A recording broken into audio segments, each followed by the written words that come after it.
In December 1878, the British invasion force assembled on the Zulu borders in 5 columns. Columns number 2, under Anthony Durnford, and number 5 were allocated a defensive role.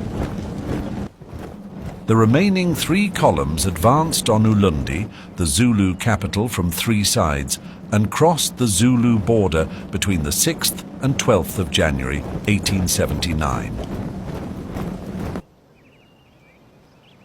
To the north, number 4 column crossed the Blood River into the Zululand on the 6th of January. And number 3 column, commanded by Lord Chelmsford, crossed into Zulu territory across the Rorke's Drift. On the next day, on the 12th of January 1879, the number 1 column, under the command of Colonel Pearson, began to cross into Zulu territory.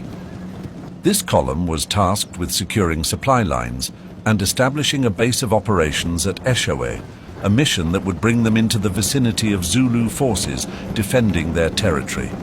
The column consisted of some 4,750 men, including Natal native contingents.